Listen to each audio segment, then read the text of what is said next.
We saved the best division in the AFC for last. You have three AFC West fans giving completely unbiased takes today on what we think is going to happen in our division preview for the AFC West in 2022. You don't want to miss this. This is going to be crazy. Show me your shirt, Joe.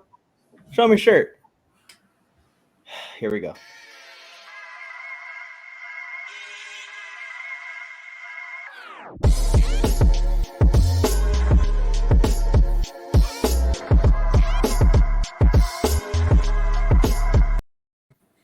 And the division previews continue. What is up, everyone? Welcome into the MJT Football Channel. We're doing our 2022 division previews like we did last year. Had a great time doing it. We are in competition. We want to hear your guys' opinion on every division as well. So go ahead, leave a comment right now. Your division predictions for the AFC West in the comment section below. And while you are down there, like the video, subscribe, turn on notifications so you can be here to see MJT in action. Speaking of MJT, I'm here with the J and I'm here with the T. How you doing, Jay? Joe. Sorry. What? No, I'm doing good. This is the AFC West, and if you guys have been watching, you guys know that I run the AFC, so I'm doing pretty good. I want to see how I did in this division from last year, but I think I did pretty good. Every game in this division is going to be must-see TV. It's going to be so much fun. I think that NFL Network is really going to get their money replaying these games all season long. Like these will be Monday after they go away from Total Access. They'll put on that AFC West game of the week. Yeah, I'm very confused on how the Raiders-Chargers Week 1 isn't Sunday Night Football. They should have put that thing on prime time right out the gates. Started off, but is Denver playing on prime time or something, or KC? No, we have the Thursday game against KC, so you can't play a Sunday night game because it's Chargers and Chiefs to kick off the new Amazon Prime Thursday Night Football. And Mahomes versus Herbert's much more of a storyline than, Herbert versus not top 10 quarterback. Okay. Herbert versus the guy who kept him out of the playoffs, but that's a different story. If you look at the graphic, 4 great quarterbacks in the division, that's been the story. The AFC West is the powerhouse. Mike, you want to let them know who won last year's AFC West predictions? Real quick, the guy who kept Herbert out of the playoffs, his name is Storm Norton. I was going to say Daniel Carlson. Okay. You want to look at it. Derek Carr had the ball in his hands, 2 drives, just needed a first down basically to ice the game and let Herbert come back on him still. But Derek Carr did it. You guys are right. Joe, you won the West. Why did I even look? Got me all. Yeah, I was like, hey, who did win the West? I'm rooting for Tony because I know it wasn't my ass, and then it was you. Technically, this was decided between me and Joe because I only got 1 point in that division. Well, 2 points. If the Chargers win that last game, I had a perfect record prediction, and instead the Raiders won. Joe had a perfect record prediction of the division. Yeah, that is true, and I'm sure that added some more fuel to your guys' fire when you guys were keeping track of this all season long, right? Just tally. So I only missed one game in this one win in this division, and that was the Chiefs. I gave the Chiefs one less win than they actually ended up with, right, Mike? I believe so. Yeah, I think that everything else I was perfect with. You were pretty on the money. Again, guys, comment your record predictions for this division in the comment section, so that way you can come back next year because we're going to do this again next year. This is the second annual division preview series that we're doing. So let's get into it. Let's start with the Kansas City Chiefs, and what a great offseason they had. Joe, what were your opinions on the Kansas City Chiefs offseason? They downgraded, Mike. When you bring in Juju Smith to replace Tyreek Hill, you downgrade. The defense still needs help. The offensive line is still bad. Chiefs didn't have a great offseason compared to everybody else in the AFC West. Chiefs offseason to me was inevitable, right? Because you get Patrick Mahomes on a $500 million contract. At some point, they were going to have to this was going to have to be the road that was taken. Chargers are going to be doing this in a couple years the same way, right? Where it's like, hey, people either need to take some discounts or you need to go another route, and players that we love will move on. It's just the nature of the business, and you hope that Mahomes can take that next step. Will he? We'll find out in my record prediction whether or not I believe that is the case. Yeah, congratulations to Patrick Mahomes, by the way. None of you guys congratulated him. He got a ring this summer. He went and got married. It's the last ring that Patrick Mahomes will be getting for a while. But Patrick Mahomes got married, got a ring this summer. But when he was looking at the news on his honeymoon, he was probably like, holy crap. Russell Wilson to Denver. Khalil Mack, J.C. Jackson to Los Angeles. Devontae Adams goes to Vegas with Chandler Jones. And meanwhile, Tyreek Hill gives him the peace sign. He's out of here. Tyrann Mathieu, peace sign. He's out of here, in my opinion. And Chiefs fans are crazy for saying that their offense is going to be better off without Tyreek Hill. You guys do not realize how much this guy opens up. Every other part of the offense, all of this Travis Kelce stuff gets opened up by the threat of Tyreek Hill out wide. Now, I think Travis Kelce's a phenomenal tight end. That's why he's able to dominate the way he does. But he's going to be less dominant when they double team him because he's the wide receiver one on this team out of the tight end spot. The Chiefs had a terrible offseason. Everyone else in the West had like beautiful. Like if you'd rank the top 3 off seasons, I bet you Denver, Los Angeles, Vegas. Those are the top 3. Put them in whatever order you want. And KC had one of the worst off seasons. They're relying on a bunch of rookies and guys like MVS and Juju Smith-Schuster to pick up the slack for people who, in my opinion, are going to the Hall of Fame. I'm just saying. I'm not buying into it as much as Chiefs Kingdom is. Of course, they have to. They're fans of the team. Anything else? Should we move on to the next team? Team that finished second?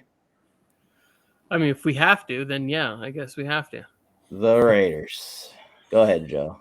No, you say the Raiders had a great offseason. Not only did they go out there and they got their number one need in wide receiver, they got a couple wide receivers. And Demarcus Robinson from the Chiefs. They brought in Mac Hollins, if you don't know him, from the Miami Dolphins. The Raiders helping Derek Carr out. They're going to go to a running back committee. They got a brand new coach. They're going to that Patriot way, right, Tony? They brought in another defensive coordinator and brought in some defensive weapons in Chandler Jones. The linebackers are looking better. And Rock Young seeing ready to shut down Keenan Allen and the rest of this division. Oh, my gosh.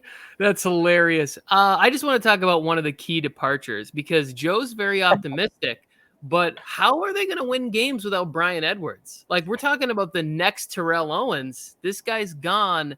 I'm not as optimistic on the Raiders without the great Bryan Edwards, who's going to be the wide receiver one in Atlanta this year. Yeah, they don't have him for the fourth quarter and overtime is when they actually threw it to him and found him. So it's going to be tough to replace him. But my thing is, how are you going to stop all these weapons, Tony? How are you going to stop all these weapons now? It's going to be very hard because last year you were able to put people on Darren Waller and be like, all right, we'll just shut down Darren Waller. Now, nope. Well, maybe they'll just send Darren Waller to Las Vegas Aces game or something. Yeah, maybe. I'm enjoying it. Unfortunately, I think the Raiders had a good offseason as well. I mean, they took one of the biggest swings of the offseason with the Devontae Adams trade, and that trade also was the domino effect towards Tyreek Hill leaving KC. So it kind of helped dethrone KC and created its own super offense in Vegas. And that's what I think the offense looks like when you look at everywhere except for the offensive line. You got stars. You got Hunter Renfrow, who can now just play purely slot. He played a lot of slot last year, but he had to go outside from time to time. He can play purely slot with Devontae there.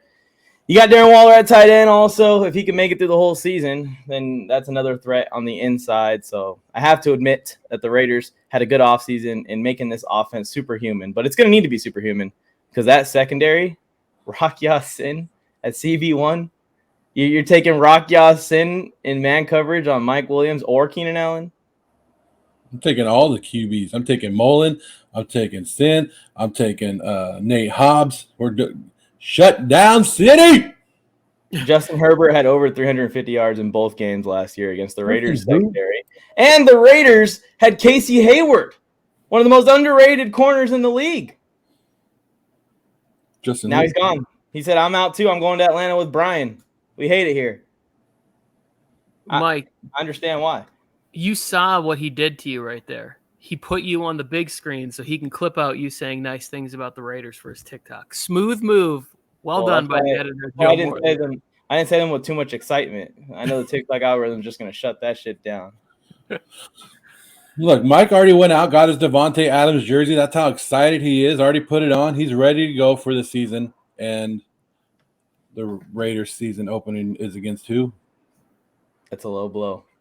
That's a low blow. They are opening up. Joe, why don't you talk about your favorite team in the NFL, the Los Angeles Chargers? Yeah, that's the next team. Chargers came in third place last year because they couldn't beat the Raiders in the Week 18 finale, right? They couldn't even tie them. Justin Herbert's back.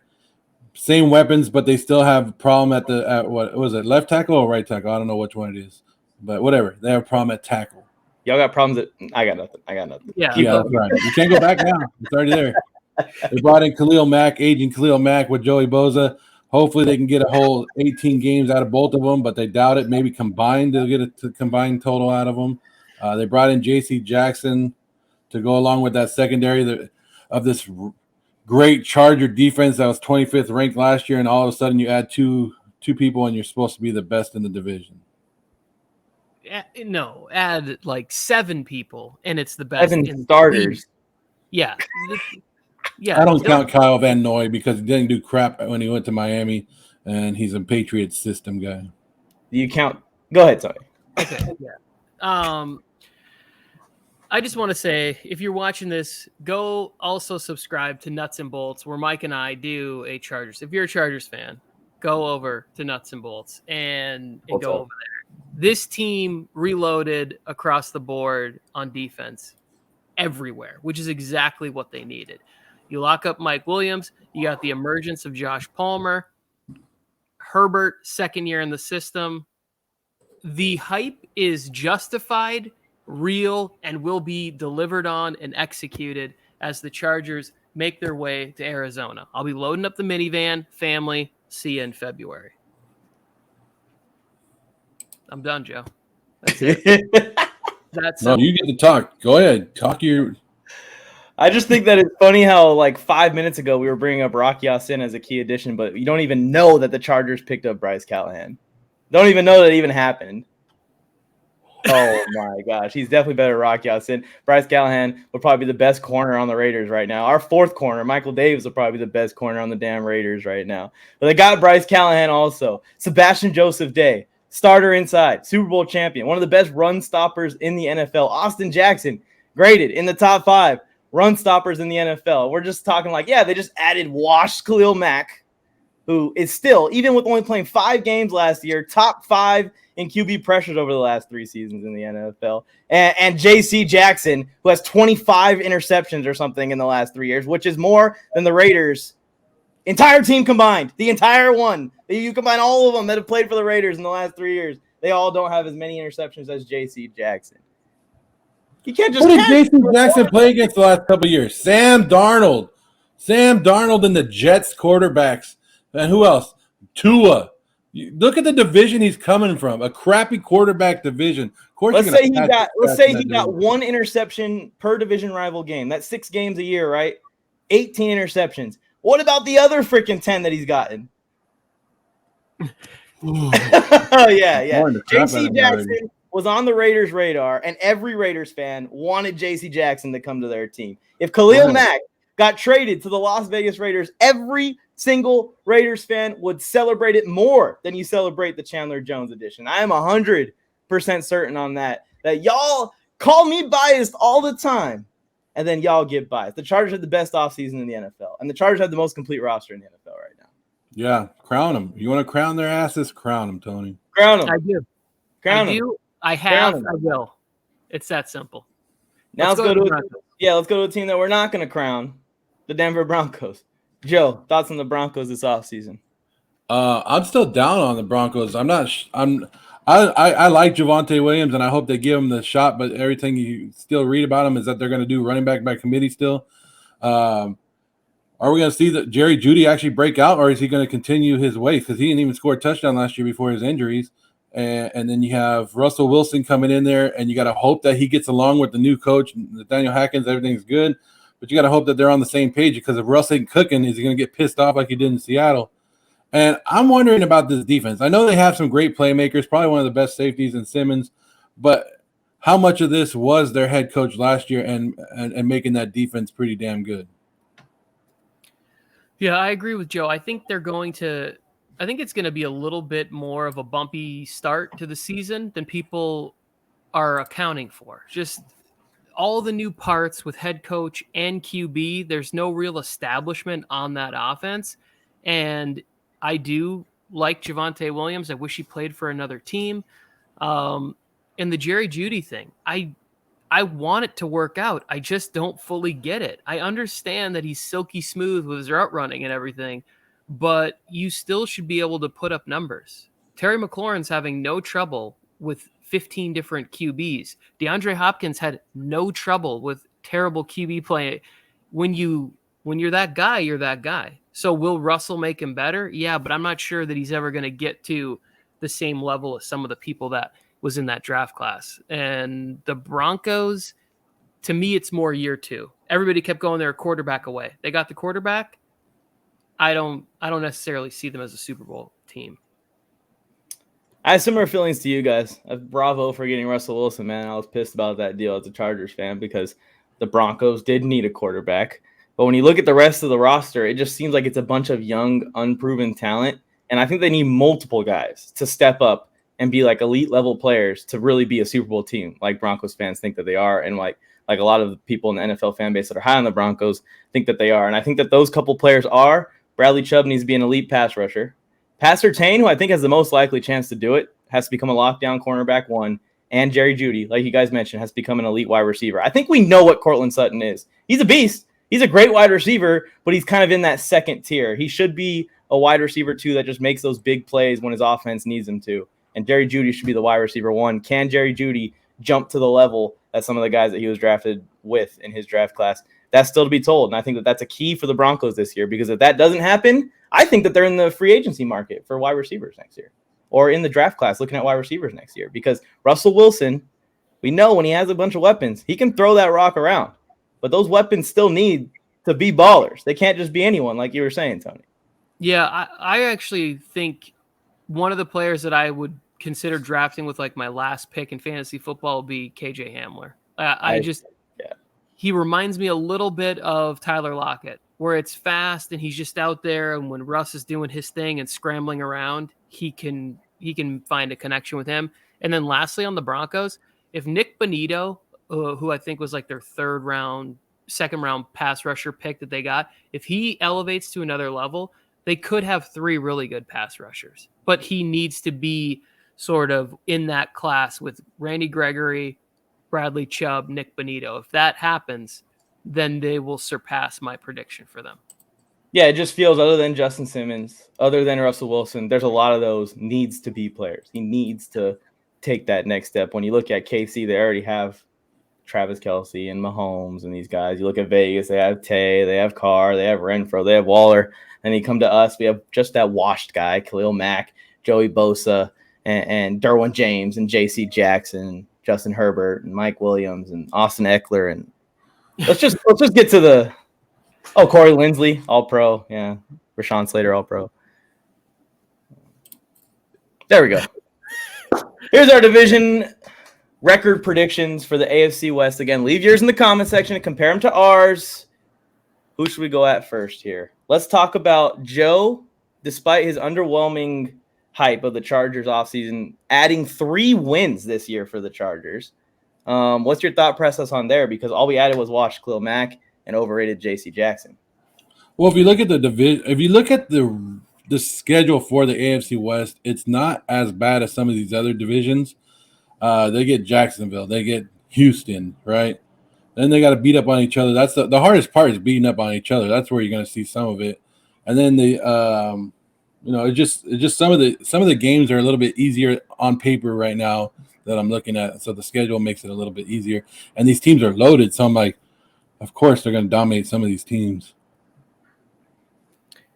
Yeah, this all feels to me like we're kind of all in the same neighborhood. Joe's a little bit lower on the Broncos, which is fine, because I could totally see that being what goes on there, which kind of puts it in a weird situation, because they just got new ownership. At some point they might say, hey, Nathaniel Hackett, after 1 year, this was a disaster and you're gone. I'm not saying that will happen or he's on a hot seat, anything crazy like that. I could see a scenario in which a 6-11 record led to a brand new head coach for the Broncos next year, which would be bad. Joe, I'm not going to be mad at you. Like, you picked your team to finish first, and I think there is a great stat, and I wish I pulled it up or was the kind of person who did research, but the teams that do the most and bring in the most veteran talent each like off season in free agency have the biggest jump, have like a 2 to 3 win jump in their records the following year. So I'm good with that. And Mike, I like that you continue to be bullish on this Chiefs falling further behind. To see you have the Raiders at 11 wins, I think this is like a setup troll job. How do you feel about that? Are you getting ready to make fun of the Raiders? What's going on with this 11 win prediction? Yeah, I actually messed up when I sent it into Joe. It was supposed to be 6-11, not 11-6. No, like I said a bunch of nice things about the Raiders because I do feel like the Raiders offense is going to be one of the best offenses in the league, and against teams that don't have stellar secondaries, that don't have J.C. Jackson and Derwin James and Asante Samuel Jr. and all these guys in their secondary to combat it or at least slow it down a little bit, maybe put the fire out just a tiny bit. I think that the Raiders are just going to freaking smoke those teams offensively. As long as Carr is healthy, Waller's healthy, Adams is healthy, Renfro is healthy, there's only like 3 or 4 secondaries I think even stand a chance to slow that offense down as far as the passing game goes. The offensive line is still to be told, but I think that the way Josh McDaniels and the way the Patriots run their offense, they make it happen with bad offensive line play, and the Raiders' offensive line isn't like the worst in the league. It isn't the best. So I think it's good enough to get by when you got this weapon core as far as the offense goes. I think that the Raiders' offense is going to cook the Chiefs' defense. Like, absolutely cook it. I think we are too, but I think the Chiefs' defense is not going to be able to stand a chance against them. Broncos and the Chargers have a shot at least. The Chiefs are asking for an awful lot out of Frank Clark and Chris Jones still at this point. So, again, we talked about before, Nick Bonito stepping up, George Karlaftis. The Chiefs drafted like 3 players that I really love. They got the big cornerback from the small school, Joshua Williams, I think his name is. He's like 6'4". He's still got some work to do. But then Karlaftis and McDuffie. If they can get those players to contribute at some point, the Chiefs can definitely be better. But it's always a lot to be asking for rookies to contribute in big games late in the season, a longer, more brutal season than they've ever played in. And I just don't see that working out for the Chiefs to win the division for a 7th consecutive year. The Chiefs aren't completely going away. I've seen some people say, oh, the Chiefs are going to win 6 games, 7 games this year without Tyreek Hill. That to me is insane. They still have Patrick Mahomes and Andy Reid and a lot of veterans there. They're still a double-digit win team in my estimation. Yeah, I was on the fence. I feel like if the Chargers can get the Chiefs twice, we have a shot at knocking them down to 9. That's still to be told. That's still to be told. The division games are going to be big for KC because you still expect them to win those non-division games against weaker opponents because they had Patrick Mahomes, they have Andy Reid, they have the advantage there. But those division games, I see a lot of mismatches when you look at the Chiefs secondary versus the Raiders and Chargers and Broncos offenses. When you look at the Chiefs pass rush, aging, not really having that elite player. Chris Jones is their best player on the defensive line. He's still a beast, but when you look at the Chargers, they got 2 top 10 edge rushers. The Raiders, 2 top 10, top 12 edge rushers. Denver, they just have an all-around style defense. I still think there's a lot of mismatches for the Chiefs, man. It's going to be – I can't wait to see how this season goes for them. Because also people talk about the offense, and there's a lot that's going to change in the offense. A lot. You can't really predict exactly what the offense is going to look like for the Chiefs this year like you have in previous years where you know what you're getting. Yeah, they don't even know who the running back is in Kansas City right now. They're still trying to decide who it's going to be. Look, I'm going to get beat up by a lot of these Bronco fans because they're going to come at me and be like, let's ride. Bronco country, let's ride because of Russell Wilson, all this bull crap. Look, Russell Wilson won how many games last year? 7? 4? I don't know what the hell it was in Seattle. He ain't going to make a big difference. Somebody in this division has to take the losses. Somebody in this division has to be the one that's the bearer of bad news. With there's 4 good teams, as everybody's saying. Not all 4 teams can go and win 10 games unless you're making Tony's predictions, right? So somebody's gonna have to lose. I'm going with the Broncos because I'm going with the inexperienced head coach and Nathaniel Hackett.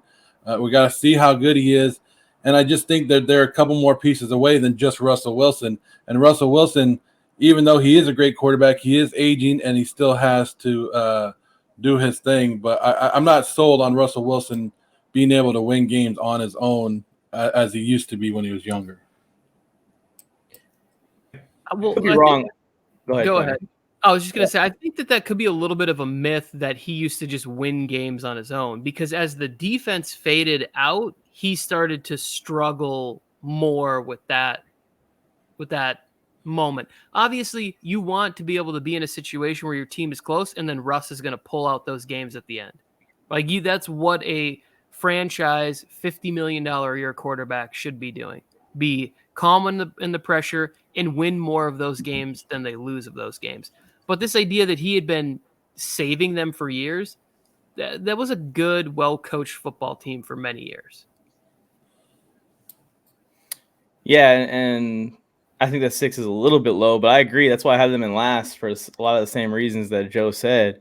I just look at their schedule, and it's just like they play Seattle and Houston to open up. They play New York. They play Carolina. They play they play obviously division rivals, the Jaguars. I can see 6 wins, and then we're saying that they're going to lose every other game against any decent team. I don't know about that.